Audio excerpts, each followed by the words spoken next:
Hello, everyone. I'm Justin Day, and welcome to episode 1 of Detention to Details. I'm Justin Day from Detailers of Las Vegas, and I'm with.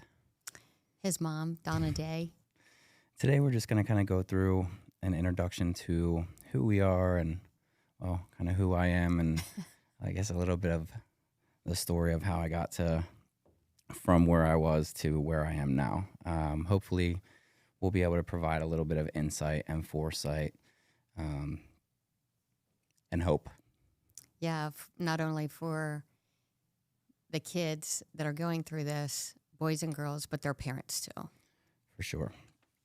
Well, a little bit about me. I am an entrepreneur. I own Detailers of Las Vegas in Las Vegas, Nevada, and I'm originally from Baltimore, Maryland.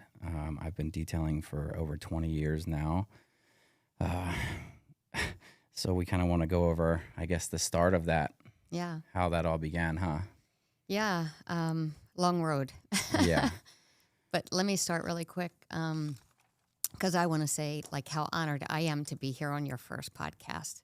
I know my voice is shaking, so have Kleenex in my pockets, people, just so you all know. But I think this kickoff episode is a testament from where you were to where you are. Yeah. Well, with that said, let's talk about where I was. Is that you or me? Let's skip to the fun part. Yeah. Obviously you and my dad separated when I was You were young. 8 years old. Yeah. Yeah. And, over the course of circumstance, he ended up moving back into the home and you gave me the option of who I wanted to live with at the home. And I chose him, right? Yeah. Biggest mistake of my life. No, it's not. We're here. I know. We're here. It's a hard decision for a parent. Yeah, well, let's talk about, how that kind of made you feel at the time, if you can. Yeah, I can do it. So let me give a little background first. You're the youngest of 4 children. Your father had 2, I had 1, and together we had you. And there's a little bit of an age difference in, you and your siblings. Your sister, my daughter, lived with us always. And then your brother and sister came part-time. You were a fun little kid. You were always super creative and your mind was always going. And I see that's how it got to you, part of where you are now. You'd be under the back steps with your Tonka trucks, taking stuff apart, digging and, doing stuff like that. So, you've always been active and very curious always. Adventurous, still daredevil. Nothing ever scared you. I still don't think it does. But yeah, your background, I will say, as a child growing up, typical middle class family, white picket fence, which we actually had. Yeah. We were just normal, regular family. The picket fence that I climbed and went into the neighbor's home to play with their puppy. Yes. And we have our puppy here today. Say hello. Gorgeous she's puppy. Sleeping. I'm sure she'll be awake soon. But so I just wanted to, let people know that you had A.D.D as a kid. And still do. Yeah, and I think that like school was hard for you because at the time teachers didn't understand. You had a couple teachers that actually did and loved you and loved your creativity. But at the same time, like in the early 90s, A.D.D was a label that kept you in that box for a long time.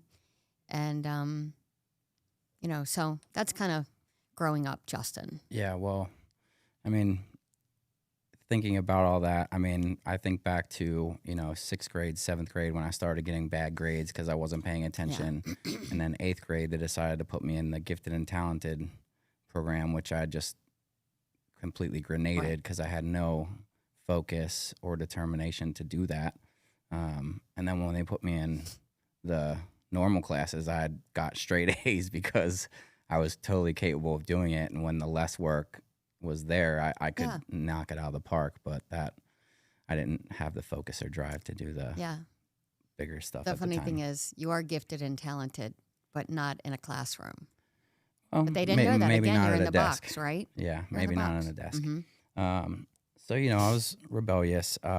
Getting back to, the separation and everything, I chose to stay with my father. And, I didn't have very many rules. He would come home and, fall asleep on the couch, and I could come and go as I please, sneak in and out, deal drugs, steal cars, leave cars out front, and stole his car and crashed it. And for a long time, I got away with, everything, because every time I was arrested, he would come pick me up and take me home. So I got into this habit of like thinking that I could break the law and do anything and still come home. Which led me to then take ownership and consequences for things that weren't necessarily my fault at the time. I mean, being around them, yes, I was guilty of it, but Right. Taking responsibility for certain things that weren't necessarily mine. But regardless, that ended me up in Charles Hickey School at 15. I think I was 15 years old. Yeah, 15 years old. So, and then, that was a 30-day stint in kids detention, and then the 60 or 90 days at Mountain Manor. I think it was 90 days 90. maybe. Yeah. So that's like a child, like, drug treatment facility, but secured and, very, very structured. So from there, when I came home from there, that's when I agreed to finally come and live with you in Pennsylvania, which is 35 minutes north of Baltimore, 20 minutes if you drive like I do. And it still, I never could get away from that, I don't think. I think I was still just too close to be that close. Yeah. So again, I think I made it with you 6 months before I started stealing cars and doing the stuff that I wasn't supposed to do, and ended up in drug court. And then, that was a long road. Yeah, boot camp, stole a car from there and Left. And then that's when they really kind of threw the book at me and stopped playing with me. They God was involved. Yeah. And all that, right? Let's talk about drug court for a second. Okay. What did you think or feel about being in drug court? Oh, I couldn't stand. I think I was destined to fail, and I felt like I was destined to fail. It was only a matter of time. Why? I think because I'm that adventurous and that curious, that it's like me, the conversation we had about me riding a motorcycle. I don't ride motorcycles anymore because 96% of motorcycle accidents can be avoided by the rider, right? So, and I know how I ride, and I have 2 sons, a business, my family, like, unfortunately, unfortunately, that's something that I'm willing to let go for now in order to continue being a father. And there's no guarantee that I'm not going to crash a plane or get in a car crash. Yeah, but I think, the percentage of motorcycle wrecks in this town is just something I'm not willing to gamble with at this point. So, I think that I did not have enough self-control, and I knew it deep down, and I knew that someone had to take control. Do you think that drug court was because I'm probably have a different feeling than you do. First of all, because I was a lot more strict, I think, than your father was, and you didn't like that. Normal for a kid that's rebellious like that. But in drug court, there were many times when I felt like, why are we doing this? This is such a joke, because it's not working, and that's a pretty defeated feeling. Yeah, I bet. Not only for me, obviously for you too. Yeah. Again, I don't think I felt defeated. I felt like I kind of never really even gave it a shot. So I think in life you kind of have to Give it your all. put forth effort to even feel put forth any effort Yeah. to feel defeated if you don't make it, right? And if you don't put forth effort, then you don't feel the defeat, right? So yeah, drug court. Yeah, for me personally, it didn't work. For some kids, it's probably a great thing. It's the structure that they need, and I would encourage them to continue doing that. But for me, unfortunately, it didn't work. So And they did they did have really good success rates with that in juveniles. So I don't know how that ended up being for people later in their life. I mean, I was willing to try anything. yeah, I bet. Yeah. Well, like I said, we didn't get through that quite the Yeah. way it was intended, but everything happens for a reason, and it landed me in North Central Secure Treatment Unit. Yeah. And where is that? Why don't you talk about where that is and how far that is and Okay. how often you traveled that road? So when you were assigned there, Placed. well, the first thing that I did was I called there. I wanted to talk to somebody. I wanted an answer what was going to happen with my son. I wanted where, what, how. I wanted all that info. And they hooked me up on the phone with your caseworker, Angelo D'Angelo, that Yeah, you still talk to, and so do I.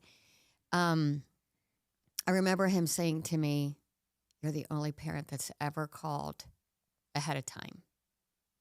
So he gave me as much information as he could. North Central was about 2 hours and 15 minutes from where we lived. So I went every other Sunday to visit you. I hated missing it, even when you were kind of shitty to me. But it was part of the process. But you were there for a long time. Yeah. Yeah. How long? It was a long time. Geez.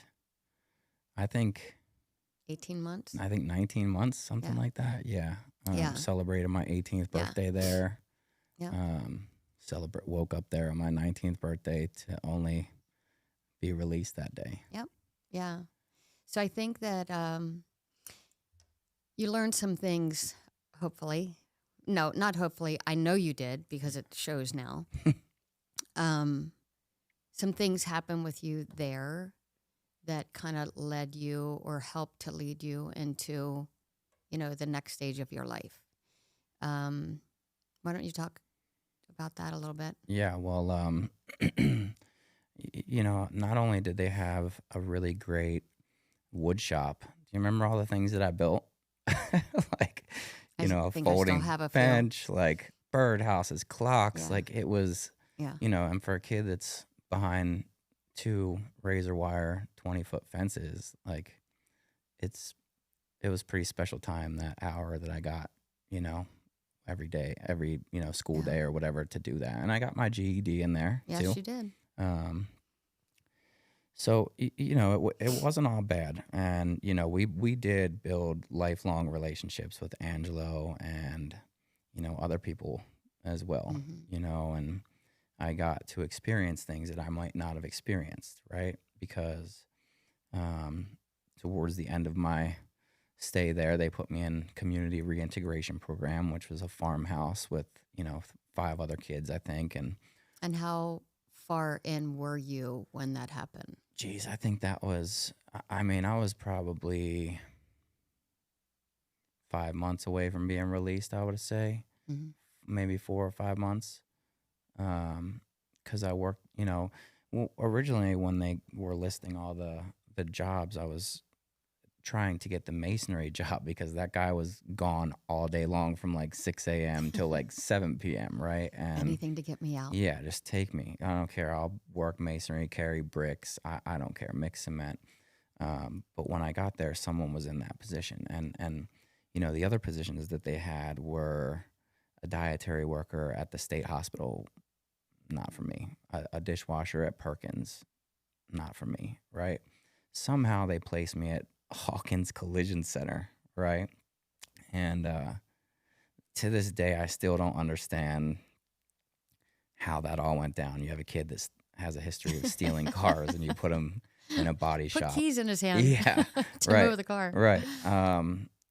You know, but that was probably one of the best things that ever happened for me, because uh, I thought I knew how to clean a car, you know, but turns out I didn't know anything about it, right? And the manager there was just really, he was hard on me, but in a good way.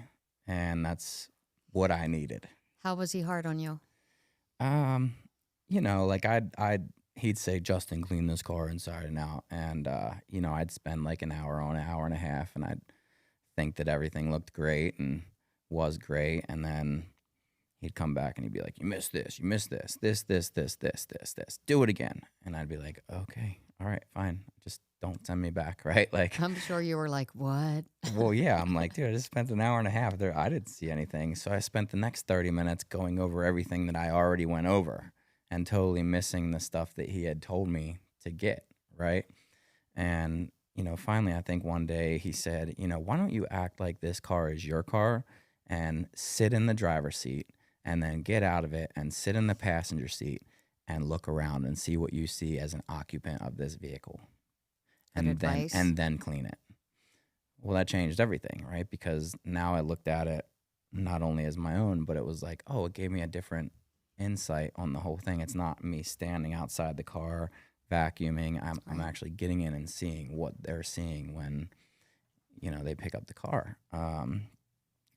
So that was great, you know. And then from there, they kind of put me in the paint shop, and I learned about the process of painting a car, which really, I mean, it's the knowledge adding to it. It's all just building the blocks in the pyramid.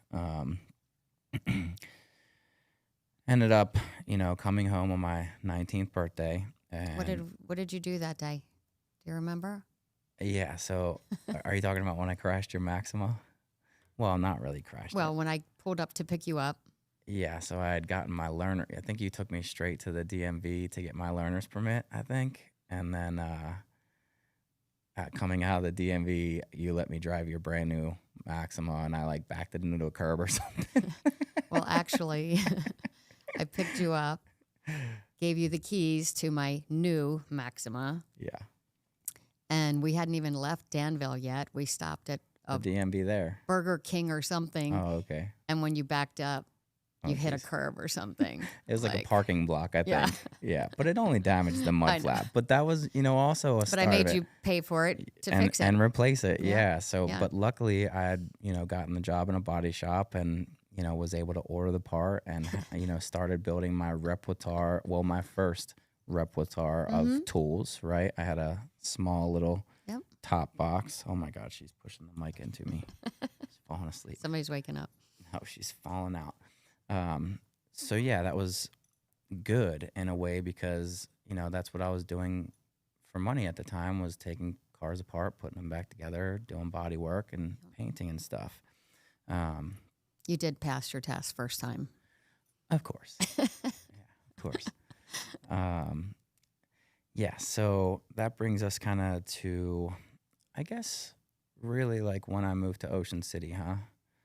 Well, you had gotten that job at that in York at that dealership doing some stuff, and I think, you know, that helped a lot to put into your pot. You know what I mean? And I ended up leaving Jack Giambalvo over getting into a fight with a body guy that had been there 30 years, and, you know, I just got tired of him screaming and cussing, and one day, you know, we end up rolling around in the shop, and they're like, Bye-bye, you're Justin the one. Day. Yeah, exactly. So, you know, from there, I think there's been a lot of signs over time that have shown that I don't think I'm really meant to work for someone. I think I'm kind of meant to do my own thing and maybe lead the team rather than be a pawn.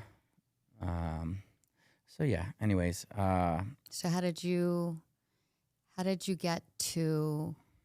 get out of there and get to Vegas? Well, Because you didn't have your business there. no. So, you had moved to Vegas and I had moved to Ocean City, Maryland. And That was March of 2006. yeah, so I was getting in a ton of trouble and pulled over all the time and, just getting a lot of police attention. And let's see, I left Ocean City, went back to Baltimore for, I don't know, 6, 8, 9 months, and then was like, Because you moved there in the winter. You moved there in March, and it was pretty cold and lonely. Yeah, well, I was doing... Until the summer started, the summer season. I was doing... Oh, in Ocean City. Mm-hmm. Yeah, it was very cold and lonely. Mm-hmm. And then after September, everybody went home too, so it was just rainy and lonely, so that's when I came back to Baltimore. But then, let's see, you had moved already, right? Right, in August of 2006. Yeah, so you had moved here to Vegas, and then a year later, I decided that I was going to move here too. Mm-hmm. So I moved here, and again, kind of just I worked in restaurants and bars and bartending. Made great money for the first 6 months until the recession happened in 2008. It was pretty tough. Yeah, I mean, it was a lot of things closed, and I mean, Vegas is the first thing to go, and there's not a lot of industry here. Our industry is essentially our entertainment. Yeah. So it's usually the first thing to go.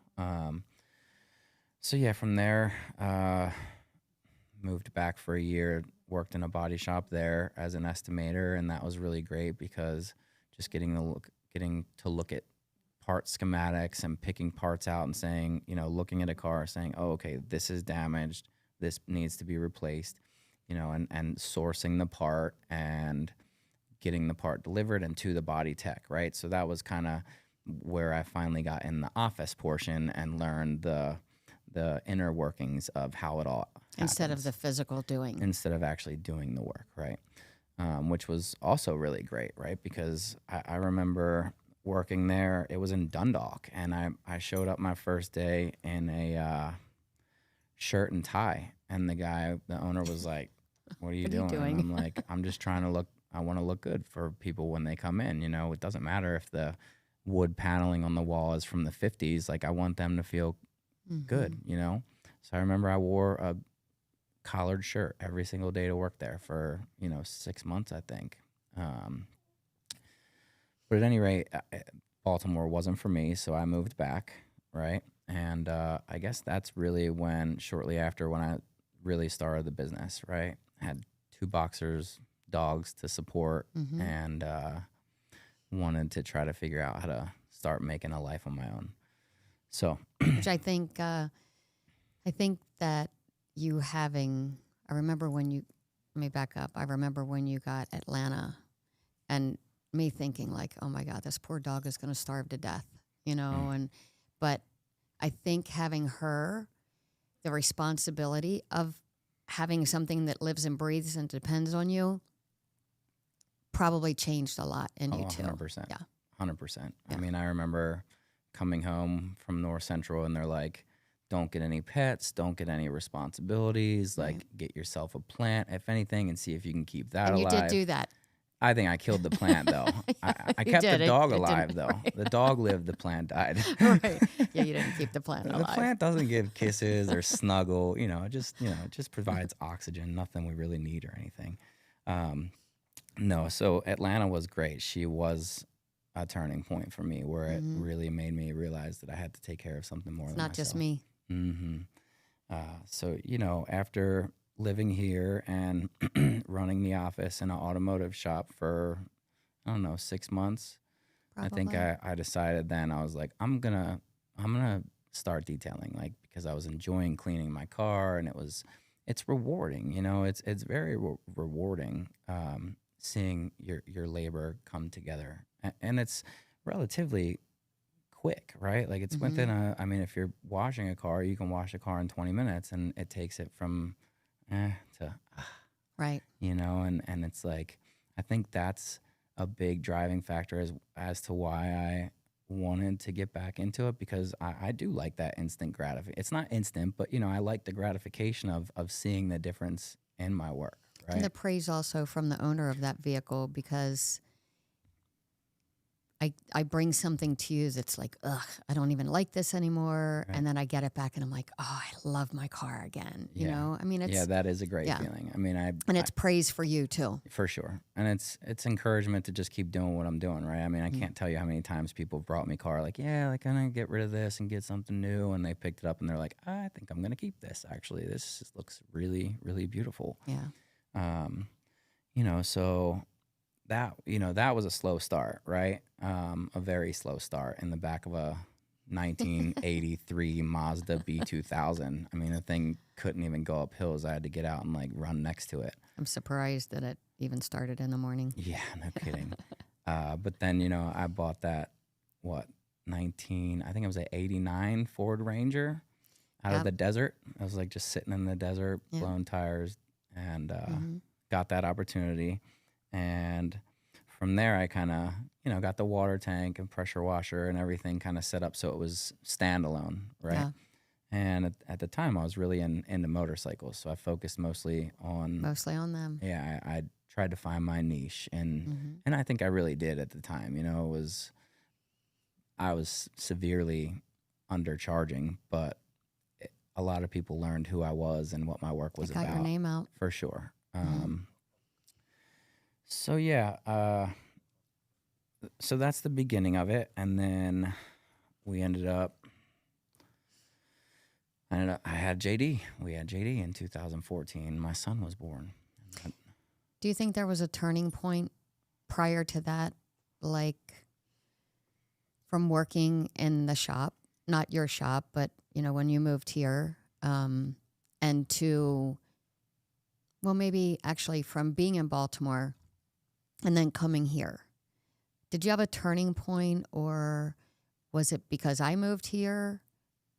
Did you want a fresh start? Yeah, I definitely wanted a fresh start, and it helped that you were here. But I mean, a year after I came back the second time, you moved to North Carolina, and I stayed. Yeah, not willingly. Yeah, I know, but I stayed, and I had luckily enough built myself a foundation of friends and family, that I could count on. Yeah. So yeah, there was definitely a turning point.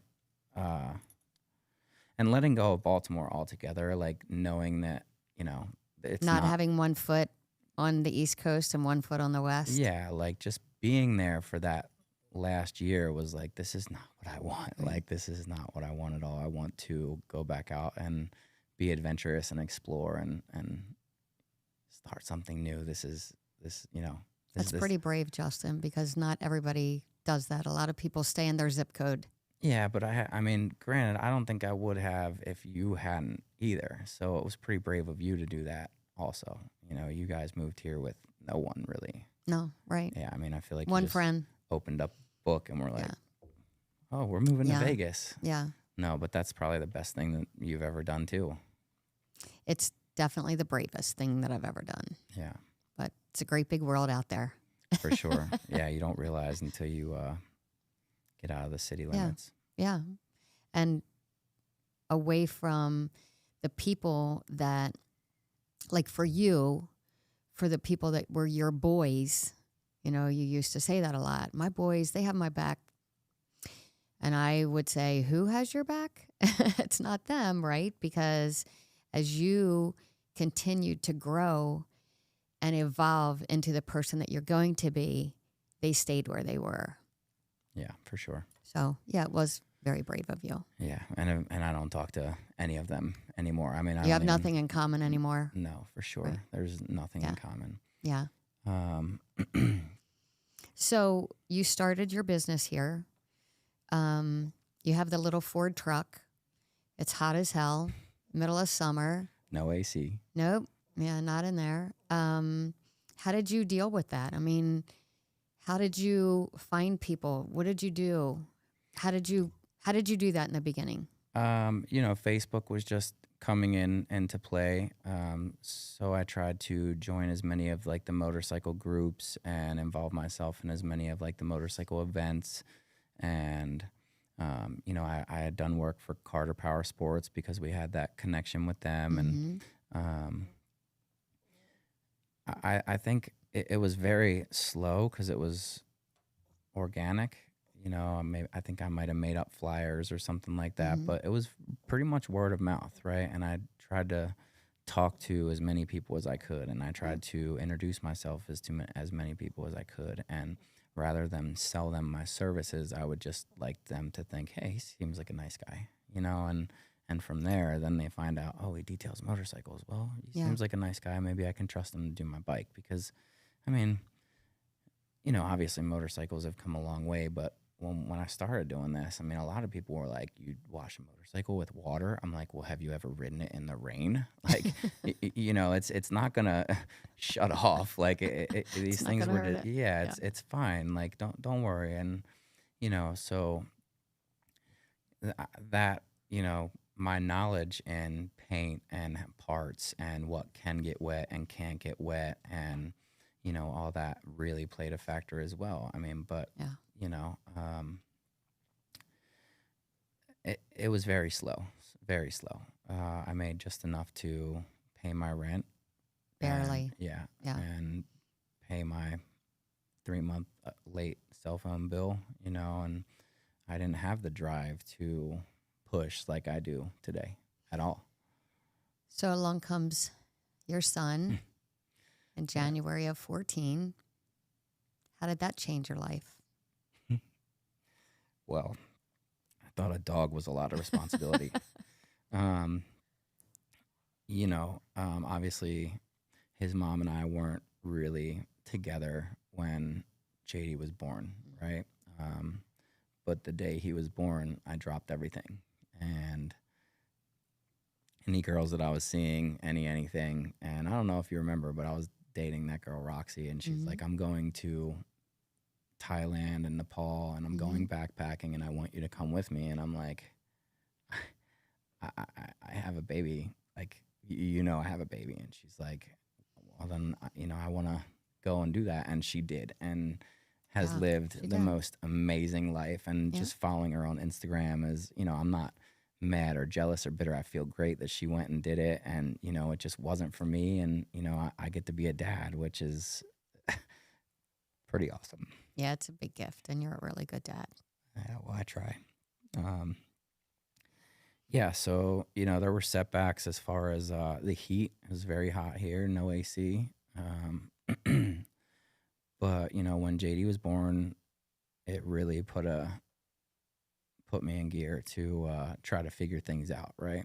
And so then I started like really trying to kind of learn about not so much just the detailing as the service or the action, but the culture and like what else is involved out there. And started going to SEMA, and instead of going up to waiting in line for 2 hours to get Chip Foose to sign a paper and Mm-hmm. smile for a picture, or going through the tire hall to see all the pretty models, I focused on being in the detail hall and focused on learning new products, new methods, new tools, and it blew my mind.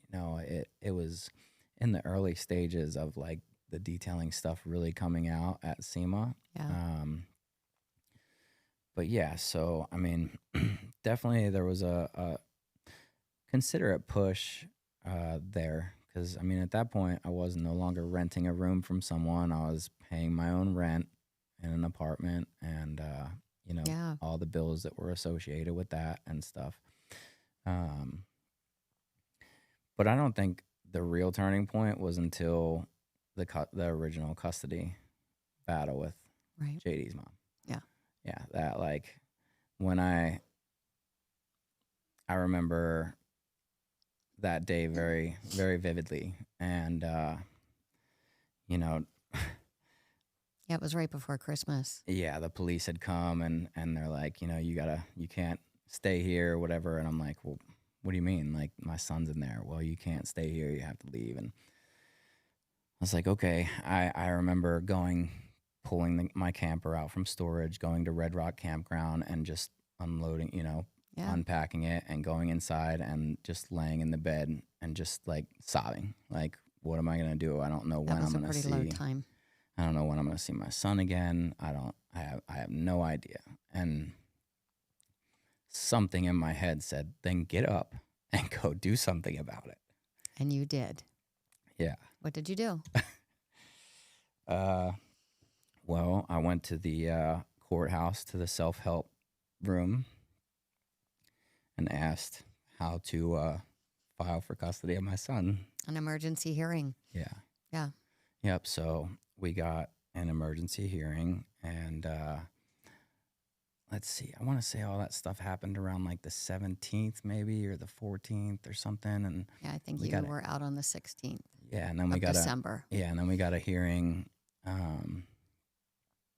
the day after Christmas, or the day after Christmas, or something like that. And the judge was like, "No, I'm not getting involved in this. Like, Yeah. you filed a custody motion, so we're gonna let the custody judge handle that."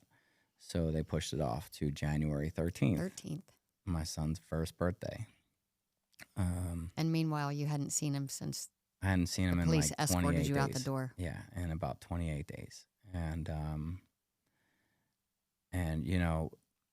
thankfully, finally in that hearing, the judge, listened to me and looked at all the evidence and was like, "This is a mistake. Like, this should have never been done in the first place. Like, this is a huge mistake." And I didn't even know at the time, like, ask for makeup time. I was just like, when can I see my son? And the judge said, "Okay, well, you can have your son Sunday to Tuesday." Remember that? Mm-hmm. And she's like, "But Judge, I'm breastfeeding, and I'm this." And the judge is like, "Well," But he was a year old that day. yeah. Well, the judge was like, "Then pump, and you can provide him with milk while he's not with you, no problem." And that was just like a really tumultuous time. I mean, it was just like rough, and But that day was triumphant. yeah, it was, because I hadn't expected to get JD back until the next week, and she messaged me like, do you want to pick him up today at 3? And I'm like, yeah. Man. And you picked him up with a car seat that had been in your vehicle, and she handed you milk with nothing else. Yeah. I remember you calling me and FaceTiming and saying, "Mom, I have him." And you went right to Target and went shopping for diapers and bottles and some clothing and everything. You had nothing. Yeah, I know. I remember that. Yeah. That's crazy. Yeah. Wow. So that was a major milestone in your life. Yeah. And here he is. He's 11 plus now. Yeah. And so all his life, you've had him Sunday through Wednesday. Yeah. Yeah, it's been pretty great. We even through the, whole trial where all the trash came out, and, as much as people wanted to, well, her family and her wanted to talk bad about me, we still came out with, exactly what I asked for in the very beginning. I'm like, why did we both waste so much money and so much time and energy? And why do you think that is? Well, I think, truthfully, I think that I don't want to get into this too much, but I think it's because she had primary custody of her other two, and she felt like for some reason that the judge would grant her. But it was a totally different situation. Every situation is different, right? And I think that at that point, judges and courts were leaning more towards joint custody, because children do need both their mother and their father. And, and that's just, it's proven, provided that they're a responsible and able caretaker, right? We'll add that little caveat. But that's a big one. Yeah. So that was a huge turning point in my life. And I remember I would pick him up Sunday morning, and I would have no work Sunday, Monday, Tuesday. And I would schedule my days Wednesday morning from the sun up, from the time I dropped him off at like 9 o'clock, I think, till the sun set. And then Thursday, sun up to sundown. Friday, sun up to sundown, Saturday, sun up to sundown. Yeah. And then I would pick him up Sunday and spend those Yeah. days with him. I didn't have a babysitter or No. a nana, like I didn't live a here, so cousin, you a had sister. nothing. No, like I did Right. it all All on my your own. And Yeah. Literally by yourself. but I'm grateful for that because it developed a bond between him and I, and he knew that, you know, I was just as capable as his mom Yeah. to provide and care for him, which was a good feeling. And that's a big thing because a lot of times dads, I don't know if they're afraid or they give up. They don't want to fight in the courts for, you know, what they should do and what the children need. I think all So of it's kudos to you. all of it's very overwhelming at first, yes. looking at it all and trying to put your emotions aside, Yeah. you know, is the first key, right? And think with your mind and not your heart, your broken heart, right? Well, that was what I was going to say. Like, we do things because we're angry and we're hurt, and It's not that's necessarily the what only we would, way you can do it, you know, to get back is like fight. Yeah. but it's not necessarily what we would do. It's not the right thing. But no, it's not what we would do in our right frame of Right, mind, right? Like right. if in our normal selves, take the anger away, like, is this something that you would feel good about? Like, most likely not, right? Right. Yeah. So that went on, and then I had met, you know, my other son's mother, and, you know, got married, and at that point was another big turning point. I remember attending SEMA and attending a party, and I was invited by Chris West, and he's like, "Don't tell anyone I invited you, but you seem like a cool guy. Come by." And I'm like, "Okay." And it was Rennie Doyle's party, and I remember walking in the front of the bar, and the room was shaped like a U, and there were tables and chairs all in the middle, and tables and chairs all on the outside. So I came in the front door, and I just turned to the first person I saw, and I'm like, "Hey, I'm Justin Day. I own 2 Boxers Mobile Detailing. Hey, I'm Justin Day. This is my wife, Hillary. Hey, hey, hey." And I literally, like, introduced myself to everyone as I walked through the room. And then finally, when I got to Rennie, he's like, I've been watching you. Like, and I was just like, "Oh, thanks, man." Like, I really, you know, I had learned about him in Air Force One detailing and all this great stuff that he has done. So I was just shell shocked when he said, "You know, I've been watching you, and I saw what you're doing. I like it. I think it works." Me? Yeah. Yeah, exactly. Yeah. And you know, I went from don't tell anybody that I invited you to everyone kind of knowing who we were, right? And you know, our following grew and our support system grew, and I think after being exposed to so many successful detailers and successful people in the industry that I realized, like, wow, this is what I want. You know, this is, I want to be part of this. yeah, I can do this, right? Yeah. I got to be able to figure this out, right? Yeah. It's just cleaning cars, right? So that's when we started looking for our first shop and moved into that. It was 4,000 square feet warehouse with unfinished walls, Right. just drywall, you know, and mud. And we would work on cars during the day. Actually, back up to even get into that shop. Do you remember what I did? I literally booked ourselves out 2 whole months. So we moved in February 1st, and I booked us out till April 1st with jobs that I took half down deposits on for ceramic coatings and paint correction and stuff like that. And with that $10,000 that I had built up, that's what I used to get in that shop. I didn't, you know, ask you guys for money. I didn't, Right. you know, take out a loan from a bank. Like I No. still, it blows my mind to this day. Like I was able to do that, you know? And then you transformed it completely. Yeah, we would work on cars during the day and paint walls or build platforms or build whatever at night. I mean, we were there all the time. Me, Hillary, JD, Jane. Yeah. And then, you know, Hillary went back to working in medical. So then it was just kind of me. And then my best friend at the time came to help, remember? He was like, "I see what you're doing and what you're building, and I want to be a part of it." And I was like, "Great, it's wonderful." Yeah. So we ended up kind of, you know, building out the shop and making Detailers of Las Vegas what it is. And, well, I mean, The beginning of what it was, become. right? Yeah, of what it was to become, exactly. And, you know, lost that relationship, over work, and marriage, partially over work. And, I have deeply sunk myself in my career, and sometimes maybe not the healthiest for the relationships that I'm in, but I feel like it's what's best for me and over the long run. So I just kept pushing. And, I just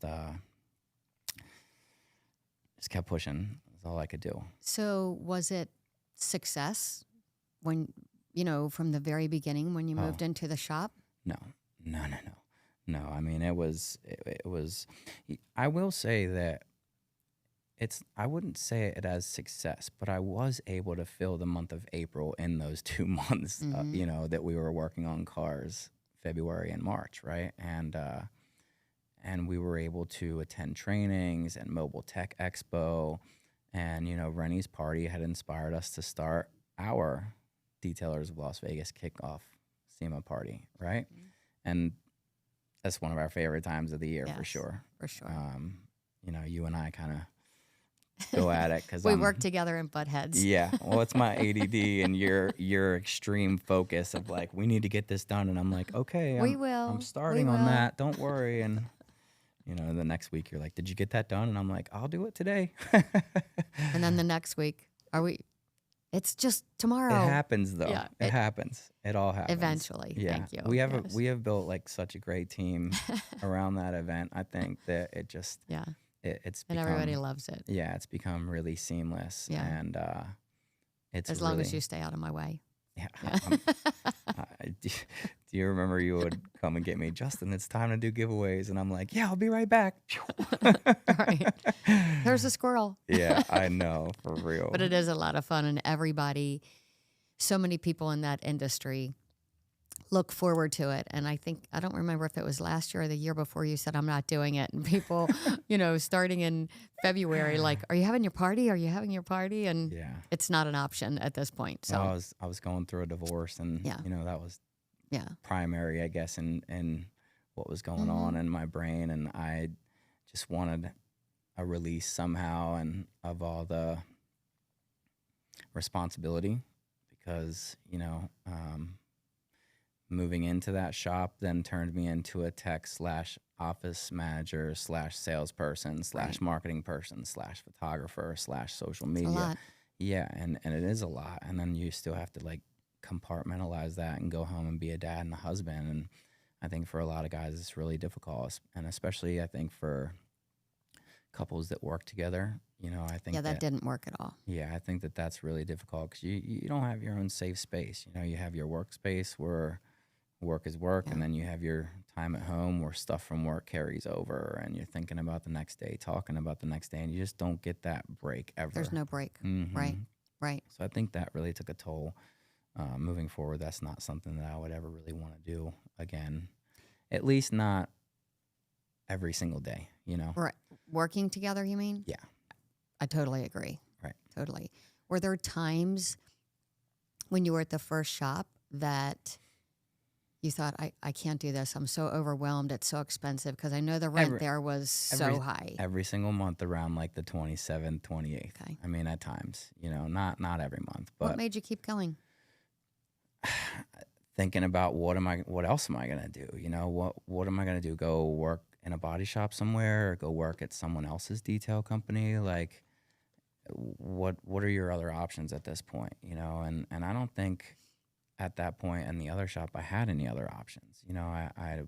I was just so ingrained and tattooed that was going to be my life, and it didn't have to be, but that's just what I thought it was. I mean, I was in a warehouse with 35-foot walls and no windows, and it wasn't until I moved into my shop now where it has the bubble glass, and I watch planes land and take off all day, and I'm totally different atmosphere. I want to do that, and that's when I became a pilot too, so it's like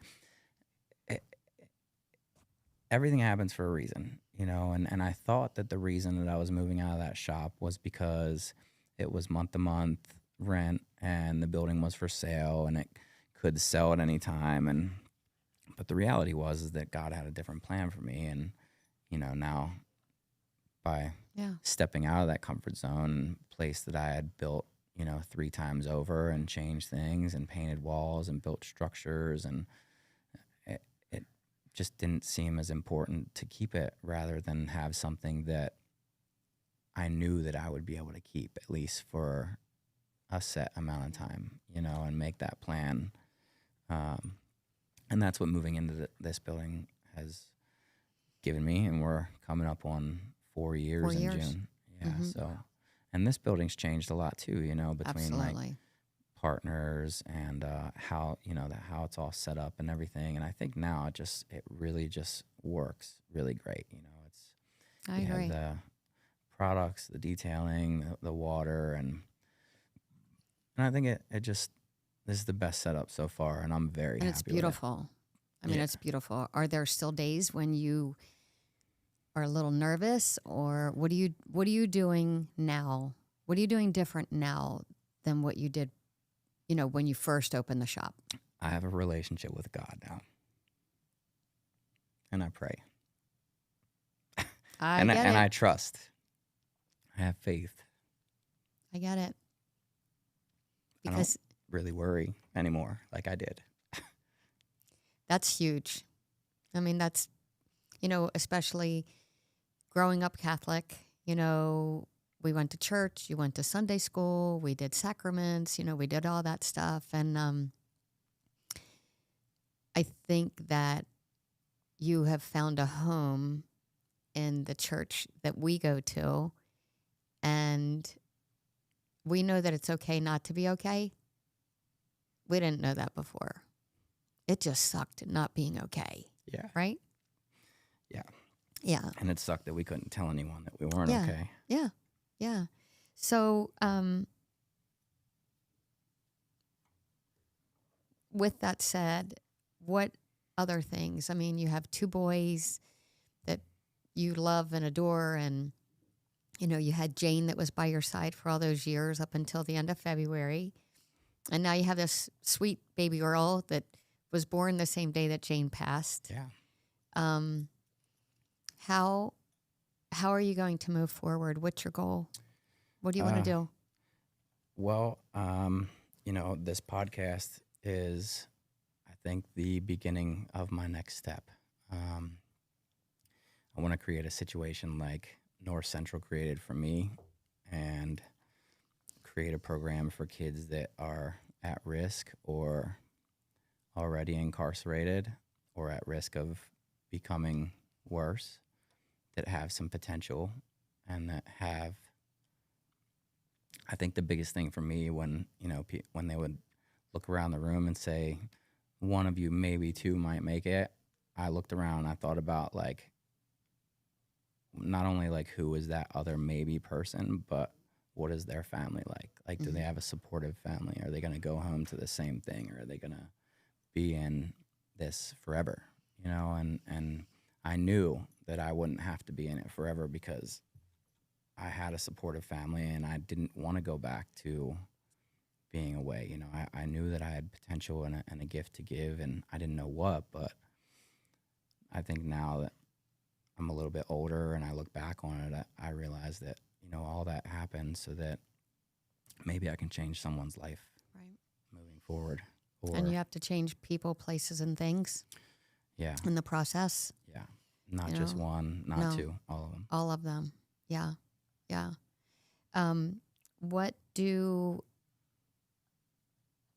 So for this podcast, is there anything else that you want to do in the community, and is there a way for you to plan talking to some kids?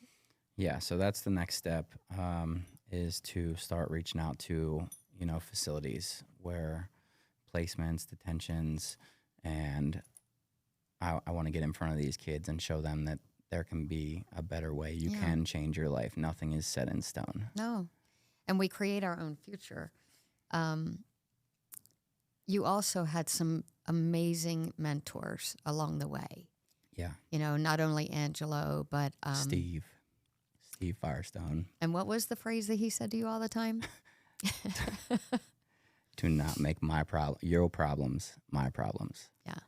And that was... He's like, I'm happy to help you, but don't make them my problems. Yeah. And that's been something that I've always steered away from, is making my problems other people's problems. I will explain my problem to other people, and if they have a solution or help or anything to input, that's welcome, but I can't make my problems other people's problems. Right. Yeah. How do you feel when somebody hands you their keys to a, hundreds and hundreds of thousands of dollars vehicle? I'm like, if you only knew me 20 years ago, like I would be out. I'd be famous on Instagram because I'd be launching this thing down the street. Like, no, I mean, it's a really great feeling. I mean, it's like the feeling that you get when someone hands you their child or their baby, or their puppy. Like, here, I trust you with this valuable piece of matter that I busted my butt for. Exactly. And, yeah. So that feels great. And when they come and see it and they look over it and they're like, I don't even see the film, or I can't tell this car was wrapped a different color, then that's where it really drives it home. But I want to say to you that I come to the shop sometimes and work with you, and of course I've been there since day one. I gave birth to you, and we went through so many things, and I never dreamt that I never dreamt that we'd make it through it, because it really didn't. But when I see the respect and love and trust and admiration that people have for you, I mean, that just sets my heart on fire. You've come a long way, and every day's a new day. I love watching you with your boys. You're much more patient than I was with you. But there's a way out for everybody, and it doesn't matter what your background is, like I thought you had good parents, or whatever. But I did. Well, you did, but there's a lot of kids that have good parents that still do the wrong thing. Oh, I think that if you're done, are you done with that thought? Or yeah, I just I there's one thing that I said to you all the time, because you and I used to write letters back and forth when you were wherever you were, and I always said to you in person and in a letter, I believe in you. If you don't have somebody that believes in you, where are you going? Right? Yeah. You're not going anywhere, because then you don't believe in yourself. And I think I want parents to know, hopefully for them, it's temporary. Hopefully it's temporary that your kids are going through stuff. But if you turn your back on them and you're not there, and you're like, I've had enough, I'm done with this crap, who's there to pick them up, or who's there to guide them?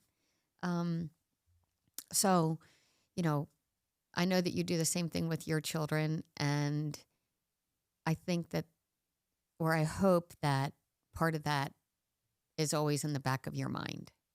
It is. Because I still believe in you, Yeah, and I always will. Yeah. Well, we'll take the last couple minutes to wrap up, but I think, one of the unsung heroes in both of our lives is Dad. My stepdad, who is, essentially my dad. 30 years this month he's been in your life. Good old boy from middle of nowhere, Pennsylvania. Right. And thank God for him, because still to this day, he's such a gentleman. He treats you and I really well. Yeah. Yeah, he truly helped to change your life. Oh, 100%. He made sure that you were always treated me with respect, And I think he taught you how to respect yourself too. And he didn't take any crap. I mean, if you said you were going to be in at midnight, he told you the door is locked at 12:01. So you made sure that you were. Yeah, and I go to bed at 10 a.m. Or at 10 p.m., so you better not wake me up between Right. 10 and 1. Or Right. with 10 Yeah. and 12. Yeah. Yeah, but he also taught me that if you take a tool from my toolbox, you put it back where you found it and put it back clean, Right. like you found it. And I mean, I love making jokes with him now when he comes to the shop and he's going through my toolbox and he's like, hey, can I borrow this? I'm like, you need to put that back where you found it. Came full circle. Yeah, dude. My toolbox is bigger than his now.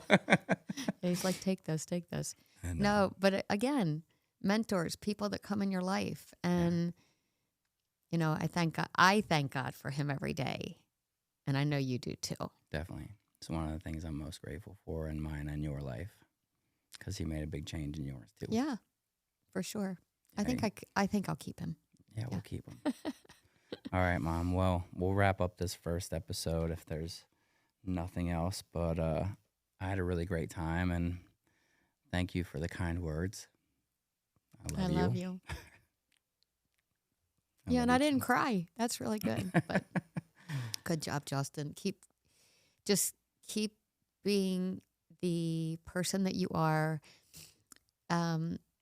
You're respected in the community, and you know that was the goal. So one last thing to our viewers here. That's how I went from detention to details, and you can too. I hope you join us for our next episode.